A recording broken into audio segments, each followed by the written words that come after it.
But it's my pleasure to introduce our speakers. We have two. And the first that I will introduce is Jonathan Reichental, with a little bit of an introduction. Dr. Jonathan Reichental, currently the Chief Information Officer for the City of Palo Alto, that I found tonight has 1,000 employees, a few more than we do, but city about the same size, but they have other services. So it's kind of an interesting comparison. In any case, is a multiple award-winning technology leader whose 20-year career has spanned both the private and public sectors. In 2013, he was recognized as one of the 25 doers, dreamers, and drivers in government in America. That sounds kind of an interesting group. In any case, he also won the Best CIO in Silicon Valley Award and a National IT Leadership Prize. His innovative work in government has also been recognized by the White House. Dr. Reichental works with his teams to apply technology innovations in organizations to create new value and to enable work to be done more meaningfully and fun.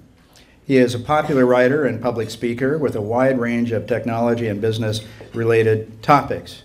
And he's a delight to have as a table mate, I must say.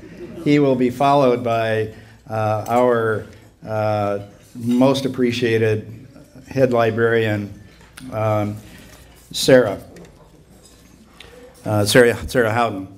And Jonathan's going to talk with us today, if I can find the page. He's going to talk with us about creating a new operating system for cities, using technology and open data to improve community engagement and public and government transparency. Something I would suggest is important to all of us, certainly in San Rafael. We're sensitized to the issue, and we look forward to Jonathan and your presentation. So please join me.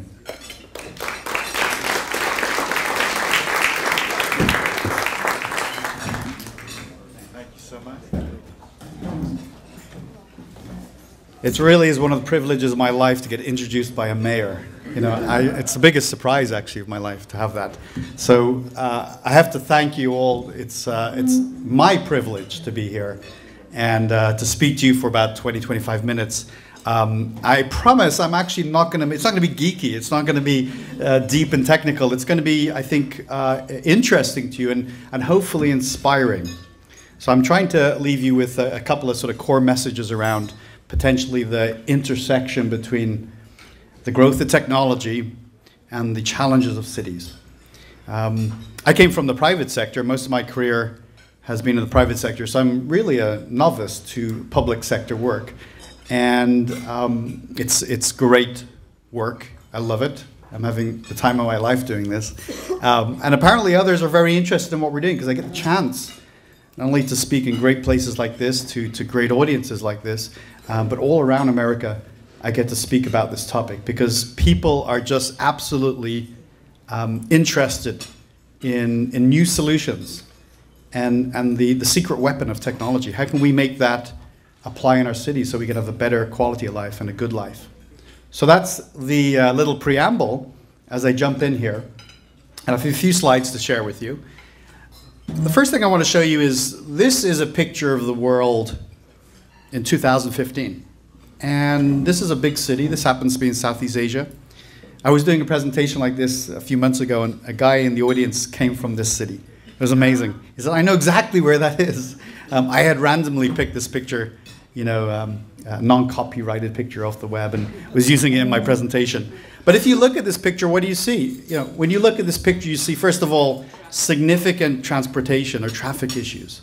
Right? I always say if you're the guy at the bottom in a car trying to get to the airport, you know, your pulse and your heart rate is up. But you see, you know, infrastructure that doesn't look great. I mean, partially built or built infrastructure that's decaying. And imagine what this is doing to the environment. I mean, you don't have to imagine it. It's doing really bad things. And this is the world in 2015 where the population, we're about 7 billion people. We're going to continue to grow, probably to a cap between 9 and 11 billion. And this is a world in which now over half the population of the world lives in cities. So what are we, 7 billion? So it's about 3.5 billion people live in cities. But over the next 20 to 30 years, another 2 billion people are going to move into cities. And that means this situation is going to get a lot worse. So if you look at this and you think, wow, quality of life there isn't great. Well, the trajectory isn't great if we don't do anything about it. You look at a picture like this, and you have to realize within 10 to 20 years approximately, there'll be double the amount of people in this picture. And if you imagine that for 1 second, I would say to you, you can't actually have twice the amount of people in this picture. It'll break. I mean, I would argue, I think you might argue, you might agree with me, it looks pretty bad and it's pretty broken already, but it's going to get a lot worse. So it can't continue. We've got to figure out solutions. There's really tough, intractable problems ahead of us in our cities. Let's take it local. And here's a picture of San Francisco. You know this well. And what we're looking at is San Francisco in a little while. And if you believe the sort of scientific consensus that there is global warming, there is climate change, and there's sea rise, you look at this and you say, well, that blue area at some point is going to be underneath the water. Actually, the bottom right is downtown San Francisco, which will be absolutely submerged. Now, when I present this to young audiences, and this is a young audience as well, it is. I remind them this is not something that your great-grandchildren are going to have to deal with, or great-great-great-grandchildren. For a lot of young people, this is in your lifetime. This is in your lifetime. That's very chilling to hear that. And there's different levels of projections, but we know the water's going to rise, and we're going to have to do something about it. We can't imagine a world in which downtown San Francisco is effectively submerged underneath water and can no longer be a useful place. But this, we can't hide as well. We can't hide away from it. So I hope I've convinced you, first of all, that the future belongs to cities. I mean, the humanity is moving into cities. This is where we're going to spend our time, where we're going to raise our families and get educated and work in cities. But we're really not very well prepared. The problems that I've just demonstrated to you are just the icing on the cake of the issues ahead of us. Now, why I like to paint that picture at the beginning is I want to get the sort of the pessimism real high, and then I want to introduce that there are solutions, and there's the emergence of solutions. I'm an optimist, always have been, and I want to start to talk about, well, okay, we know the problems, can't dwell on those. We're all of us are problem solvers. What can we do? So effectively, we really need to rethink many things we're doing. We have to rethink transportation. We have to rethink energy. We have to rethink how we plan and design our cities. These are all things that are things we have to start to do now. Some of us are doing them. Some haven't started. Some of them are way ahead. This activity in the world is fairly uneven. It's fairly uneven. But I want to kind of tell a positive story. I want to leave you with one of the things we can all begin to do, low cost, massive impact. So that's going to be my message for each of you tonight, since you have the power to actually do something about this in the work that you do. So I'm a technologist. My entire background is technology, although I know a little bit about business, and I've worked in business. But I love the meaning of technology and what it does to our lives, to largely make our lives better. There are bad people who do bad things with technology, but you know what? There are bad things that people do with lots of things, right? But I'm going to focus on the very positive here. I want to talk about this application that's on the screen right now. It's a product called Waze. Anybody here use Waze? So, wow, excellent, terrific. So some of you are familiar with it. It's actually quite neat to use if you're sitting in traffic and you're frustrated. Right? I remember years ago as a kid sitting in the back of the car with my parents, and there's a traffic jam, and I don't know if we're going to be, nobody knows, are we going to be sitting in the traffic for an hour? Is there an accident? What is happening? And we've actually figured out a way to solve that problem, so we can answer the question now, what's happening 5 miles ahead, and how much time do we have to sit in traffic? It's a product that Google just bought for $1 billion. Nice money if you make it. And it's called a product called Waze. But it couldn't exist 5 years ago, right? You might say, well, shoot, it's a great idea. Why didn't we do it? It couldn't exist. It couldn't exist because the prerequisite technology was not yet available and was not affordable in many ways. And what is the prerequisite technology? Well, for ways to work, and by the way, you can, just so when you leave here you want to use it, it's free and you can download it. It's WAZE. You got to have satellites. You got to have a GPS system. So we had that. That's been up for several decades. You got to have social computing. You got to have the ability for people to participate in conversations together using, in this case, smartphones. Social is relatively new. You got to have the ability to use data in completely new ways. Data about traffic. And you've got to be able to access that through smartphones, one of the biggest phenomena of our times. You've got all the computing power of the world in your pocket at any time. We've not yet seen the full impact of smartphones, but we will. And we've got to have cloud computing, because you can't have the whole world on your smartphone, in your pocket, in your car.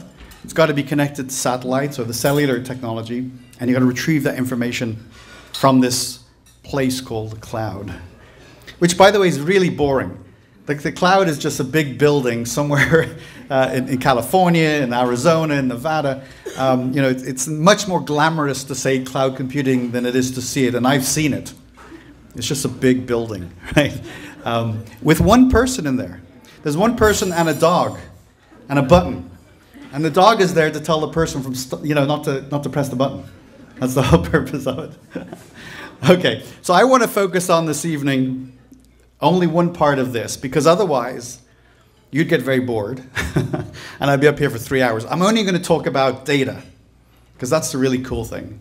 I'm really on a mission to make data really interesting to a very broad audience. So why is data interesting? First of all, goodness, are we creating a lot of it? A lot. Actually, how much is a lot? So imagine all of the data, all of the information humanity has created from the start of time, whenever you think that is, to 2003. Every library, every book ever written, every computer system, every email. Imagine all of that from the start of time to 2003. We create that much data every 2 days now, right? And soon we'll create that amount of data every day, right? That's a lot of stuff, I think you'd all agree. So the volume of data that's been produced is unprecedented. And in a government context, data is the one thing we have in abundance, right? Everything else in government is scarce. Money, time, people, capacity, but we have tons and tons of data. And by the way, most organizations are letting this amazing resource sit untapped. And I'm not talking about just about government, I'm talking about every type of business, whether you're in the oil business or in banking. People are only discovering now, like, wow, we have this amazing asset and we're not using it. One of the most popular and biggest growing job opportunities in America today are people who work with data, right? We use this nice little term called data scientist. It's really a data analyst or a person who just plays with data and creates value out of it. We're not graduating enough of these people. We're going to have millions of data jobs in the next few years and nobody to fill them. Data is a really big deal. Data isn't just about nerdy sort of bank stuff. Data is about life and death. This is a life and death question very often. I want to show this picture too. This is Haiti after their massive, devastating earthquake a few years ago. And in the traditional sense, when we would have a disaster like this somewhere in the world, whether it was here or elsewhere, we tried our best actually to allocate resources. We would try to determine where do we need to send first responders. And it was relatively unscientific, although we got smart people who would try to do the right thing. But imagine if you had really good data, you could send first responders to the right place, and if they get there in time, you could actually save people that would otherwise not survive. Haiti was the first time we really started to apply data to save lives. So people, believe it or not, so Haiti is devastated, and the cell phones still work, right?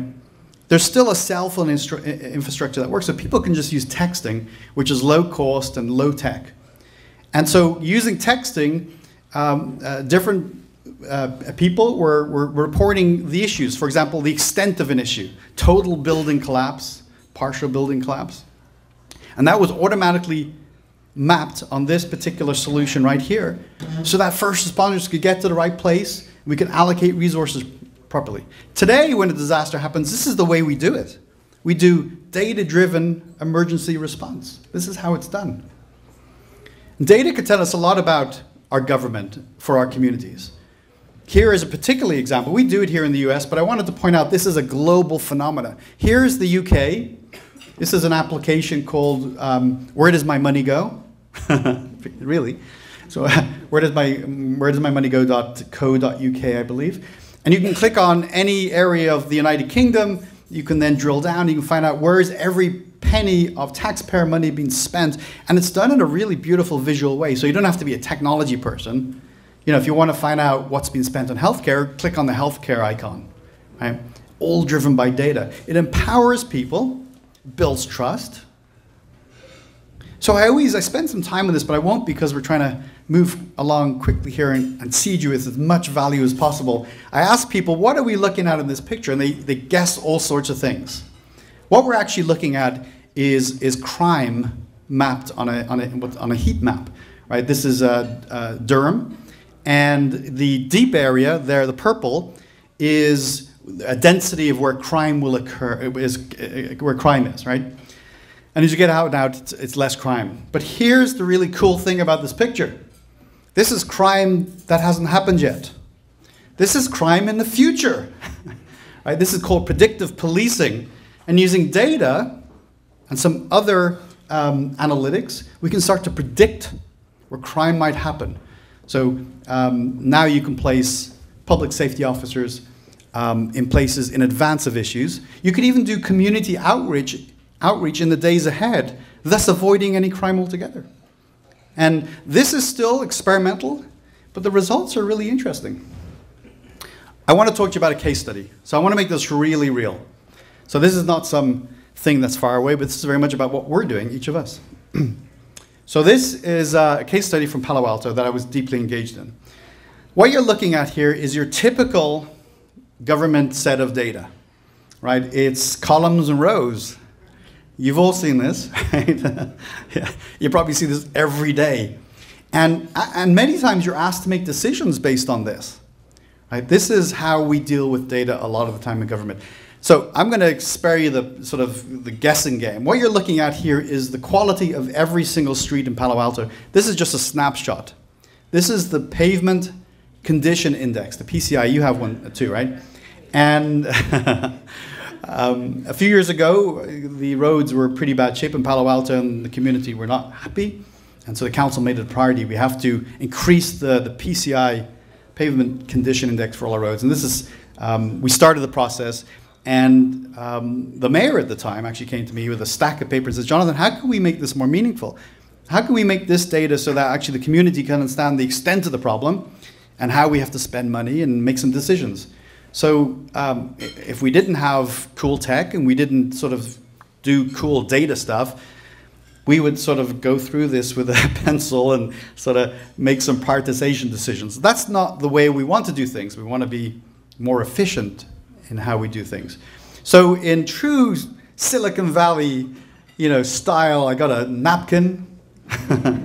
I really did, actually. And a pen, and I drew this. This is the actual drawing. I said, wouldn't it be better if people could just type in a street, get a picture and a value, and then make some decisions? Wouldn't it be cool if people could actually photograph their own street and upload it and make it part of the database? And everyone said, well, yes, it would be cool, but it would take 1.5 years and $500,000. So Jonathan, let's go back to this pile of paper we have here. And I was like, no, we've got to think differently. We've got to think differently. We have the data, because this is a spreadsheet, or this is a database that we have.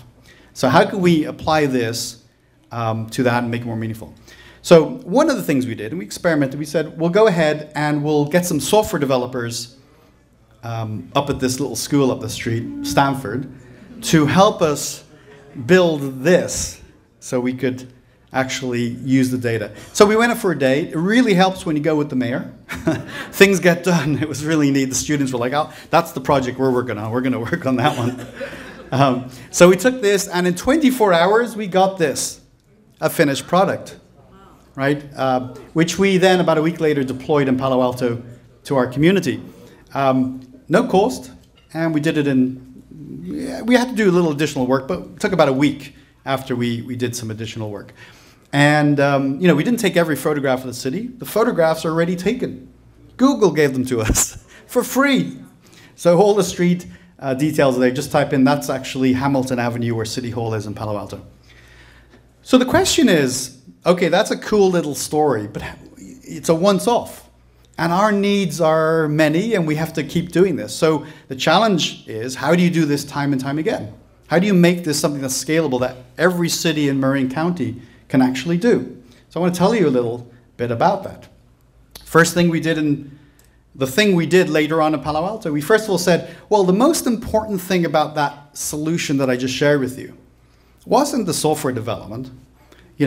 Wasn't even having the mayor with me, although that was important. The most important thing we had was data.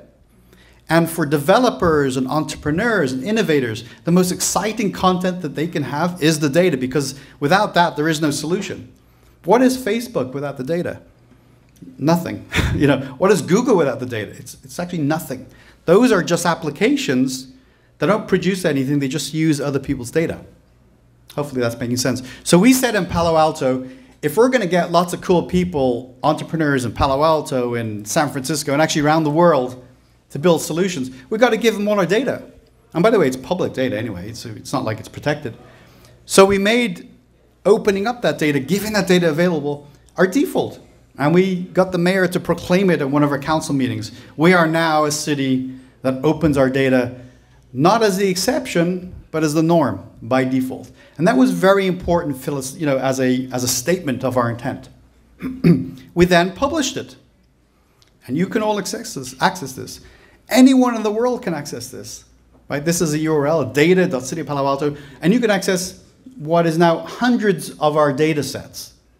So if you're a student coming out of Stanford and you want to build the next great parking application, you probably want our transportation data.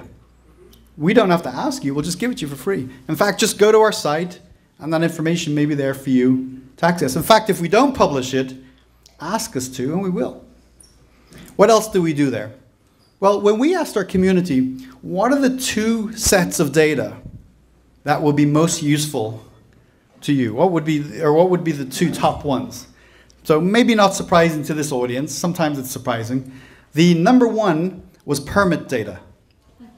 Our community, by a long shot, wanted to have access to permit data, so we made permit data available. The second thing was budget information. They wanted financial information. They didn't want to necessarily go to our website and click on a PDF, which is 300 pages, and they wanted an easy site to just type in, how much do we spend on our fire officers in salaries, or how much do the libraries cost, or whatever it is. They wanted that to be easy, and so we did that. We opened up our budget, 5 years of our budget, both actuals and budget, and you can access that today through there. All the data. Click on it, go as deep as you want, and we share everything unrestricted. Now you can go to the Palo Alto website, and if you want to see what's been built and what phase it's at, you simply go to an application on our website, type in an address, and it'll tell you what's happening. We did not spend a single penny on that. We didn't build it. Somebody else did, because they could potentially have a business model around this. What they needed was our permit data. So we made it available. And by the way, we make it available in what's called near real time. So if you open up a new permit request at 9 a.m. in the morning, by the evening, it's on our site. The only reason we delay it is because there might be an error or we have to retract it. Otherwise, it would be immediate, right? So we got a permit solution free. Imagine that. A couple of years ago, we would have had to build this thing, procure it, do all the really difficult things. Now, this talk wouldn't be complete if I didn't talk about trees. You all know why. El Palo Alto. It's a tree. And so we revere trees. I think all Californians revere trees. I came from the East Coast. I didn't realize how much we love our trees, and we should. So there are a lot of people who want our tree data. I mean, we want our tree data. We have an urban forester. You probably have one or something equivalent in your cities. But we have also all sorts of other organizations that find tree data really valuable. And for year after year after year, this was really hard. One person described to me how they collected certain tree data by paying a student to go on his bicycle every year with a clipboard and a pencil and would actually fill out information on trees. And it would take the whole summer to do this, right? We don't do that anymore. We don't have to do it because it's all digital now and it's all kept in an open data format that other people can participate in.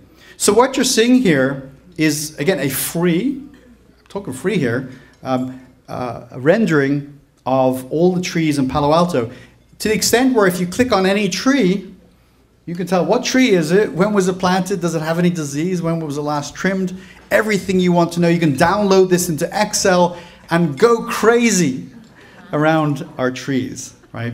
It's just one example of many. Now, how do you incent people to play with this data?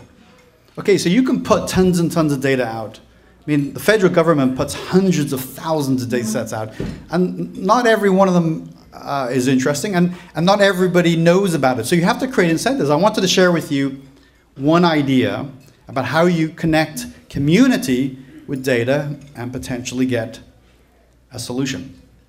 So last year we ran this thing. I ran it, or sort of led the effort, and we had lots of people who participated. We called it the Palo Alto Apps Challenge. It lasted for about 6 months. It was an American Idol style competition. I was Ryan Seacrest. Exactly similar, right?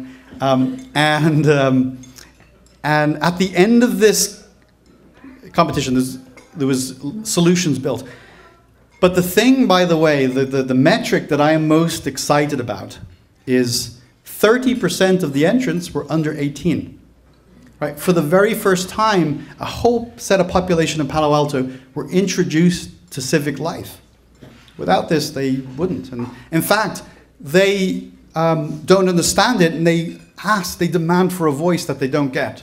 And here was a way, not only could they get the voice, they could build a solution for something that was driving them crazy.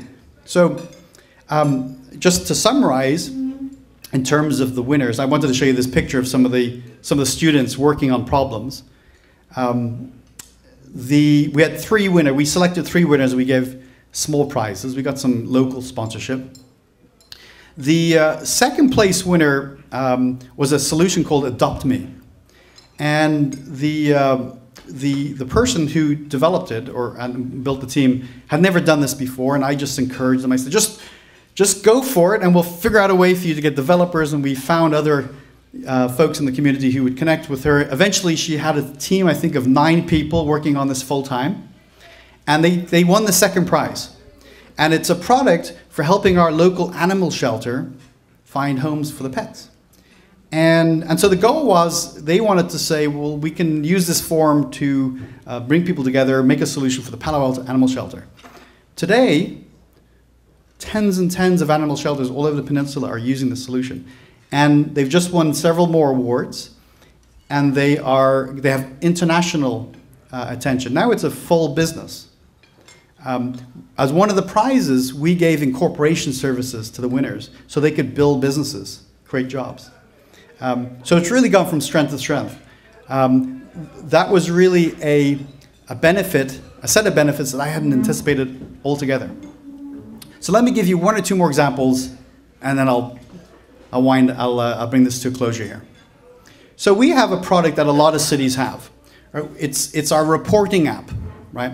So I imagine many of you have it, or perhaps you're pursuing it. The ability for a community member to report an issue. Right? If they see a pothole, they can take a photograph and send it to City Hall. They see an abandoned bicycle, they can take a picture, something, or graffiti. And we've deployed this thing. It's been enormously successful. People love it. They love it primarily because stuff gets done, right? People like that. But they like it because they can track the problem from start to finish and hold us accountable, right? Okay, so that's not actually that interesting. Hundreds of cities do this. Thousands of cities do this. But we took it to the next level. How could we combine the data Imagine every time a person takes a photograph of an issue, we're actually collecting a database of issues. How can we use that data to move our city forward, to change the dynamic, right? So we took the data and we published it. We published it on a map. We published it in near real time. And so what you see today, you can go on to data.cityofpaloalto.org, is you can see the cadence of the city of Palo Alto. What's happening right now? You go to the southeast of the city. Is the issue graffiti or trash on the ground? Is it broken infrastructure? For the first time, we have visibility that we never had before. It's like seeing the invisible. Right? So using data is like being able to see the invisible. Again, this is useful not only for the community, because they can see the transparency of the issues and the time to resolve issues, but city staff can see what's going on in the city. I mean, this really helps with investment choices. And when it comes to budgeting, hey, look what's happening. Look what's happening in the city here. So, what I've shared with you is just a small tease. There's so much more. This is like 20 minutes from a 4-hour lecture that I do. By the way, that's one of several lectures. So I hope I've given you enough so it makes sense. I want to tell you we're right at the very beginning of this, the civic innovation revolution. There is a whole set of people now, particularly in this area, as it happens. A lot out of San Francisco, San Rafael, around this area, down in South Bay, who are volunteering, who are forming organizations, who see actually the profit in this. You know, when I talk at a lot of tech conferences, people are interested in social good, but they're also interested in making money. And I say to them, you know, I want you to do this because it's the right thing. I want you to do this because you love your cities. You love the city that you live in. But here's an additional incentive. There's lots of money to be made now. You can build apps and build solutions that communities want. In fact, by 2020, building smart cities is $1 trillion opportunity. And that's why you'll see companies like IBM and Fujitsu and so many others beginning to talk about their smart city, their civic innovation strategy. You're going to get phone calls. If you haven't already, you're going to get emails and phone calls from these folks who are going to try to begin to sell to you because it's such a big opportunity. And at the base of it, at the core of it, is going to be data. If the data isn't available, if you don't make it available, that is a massive hurdle to realize all these amazing benefits. So I have a question for you. I'll leave you with this question. Are you ready to join in to create a new operating system for cities? Thank you very much.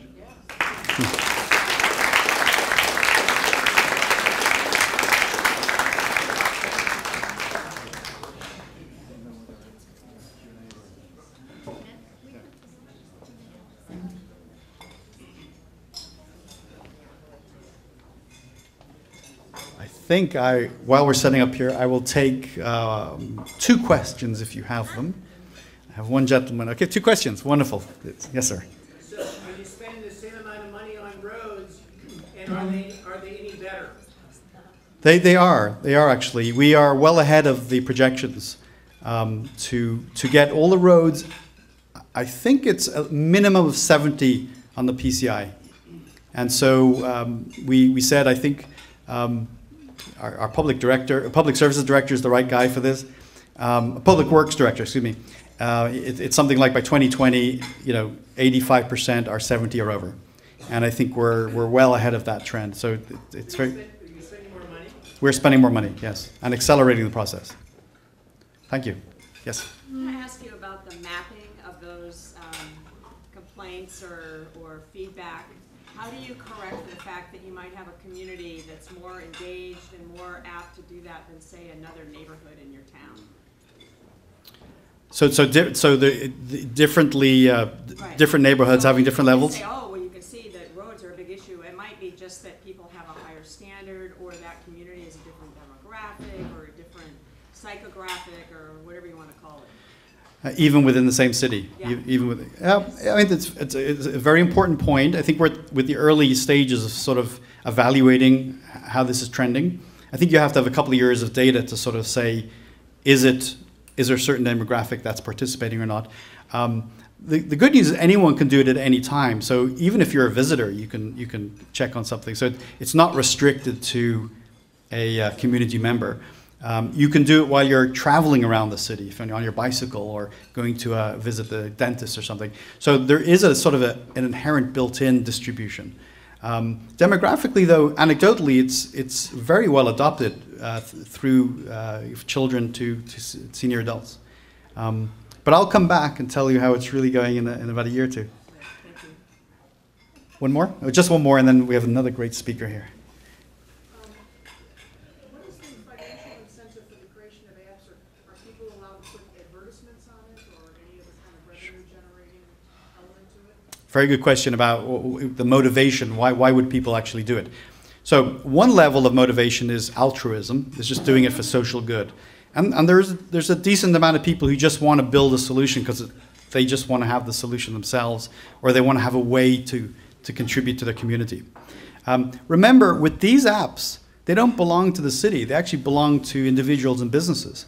So they're free to do whatever they like. In the case of the permitting solution I showed you and the 311, the 311 is one we pay for. In terms of the permit one, they can actually resell data. They can sell data to stakeholders like architects and construction companies who have an interest in that data.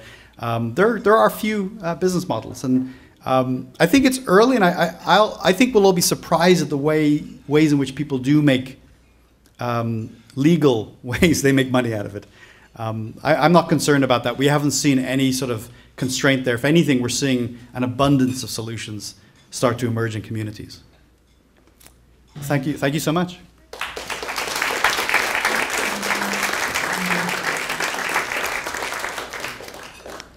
Hi, so I'm Sarah Houghton. I'm the director for the San Rafael Public Libraries. I was also fortunate enough to be the staff lead on San Rafael's community engagement and government transparency efforts over the last year.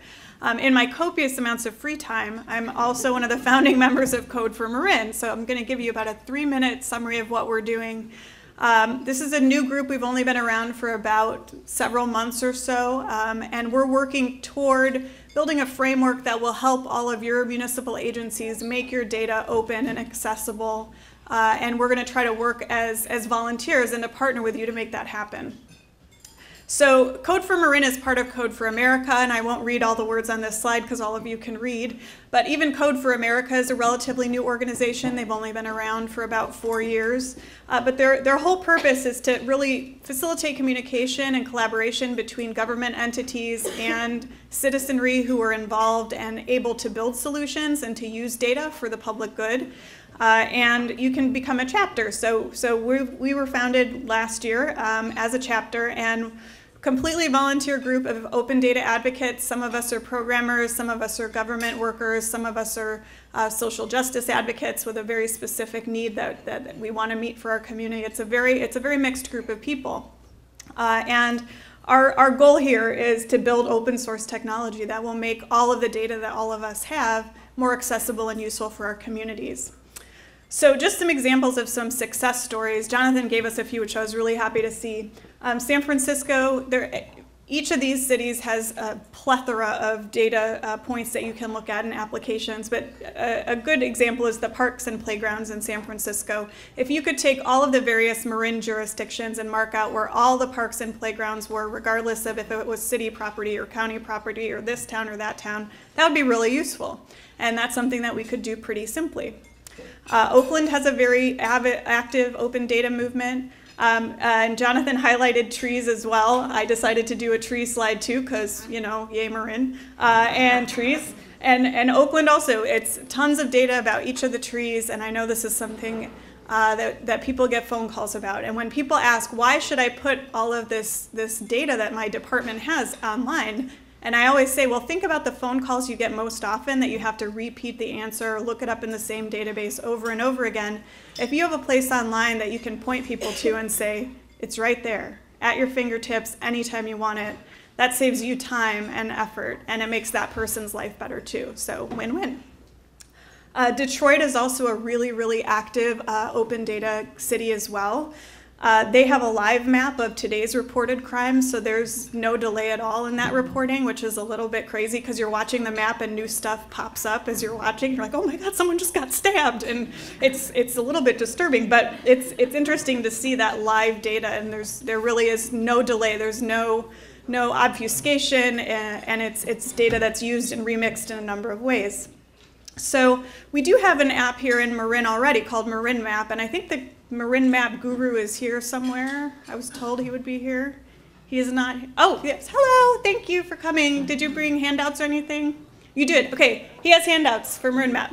So Marin Map is kind of a great example of what we could do, some of the things we could do with really good mapping software, all of the data that our different jurisdictions have. The map on the left is for, I believe it was 4 feet of sea level rise. What here in Marin will start to go underwater, so you might want to move if you're in one of those spots.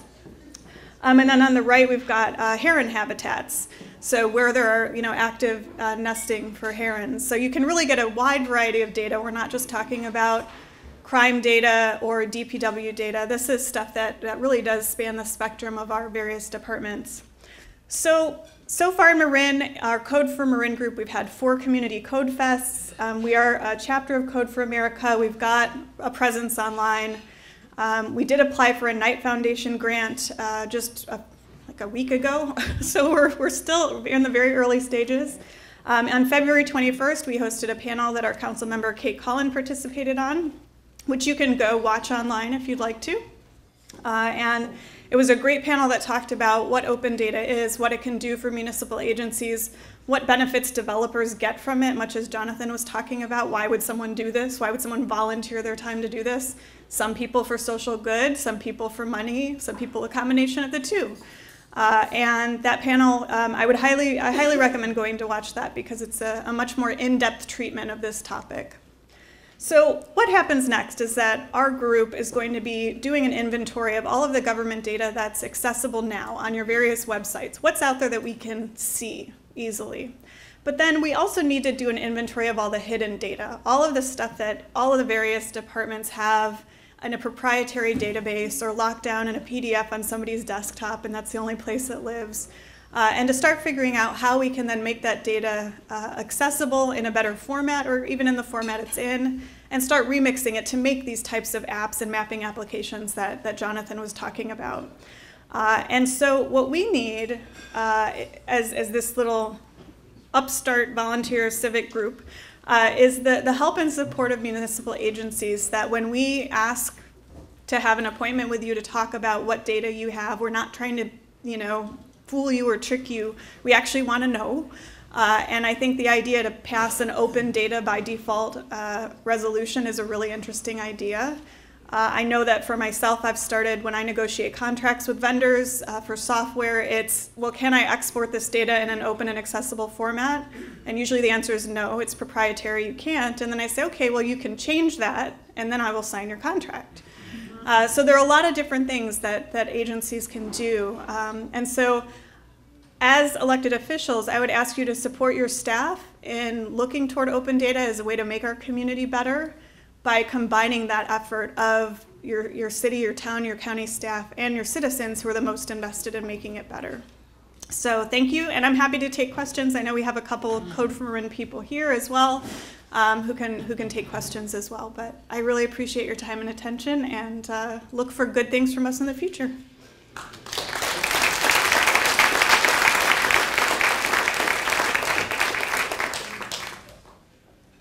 Do we have a couple quick questions for Sarah? Okay, great. Well, thank you, both Sarah and Jonathan. I think you've shown us the waves of the future, so thank you very much. All right. I'm going to move us to the business meeting portion, and I'm going to let our guests know that if you don't want to stick with us for the business meeting, that's perfectly acceptable. But thank you again. Let's have a round of applause for our speakers, please.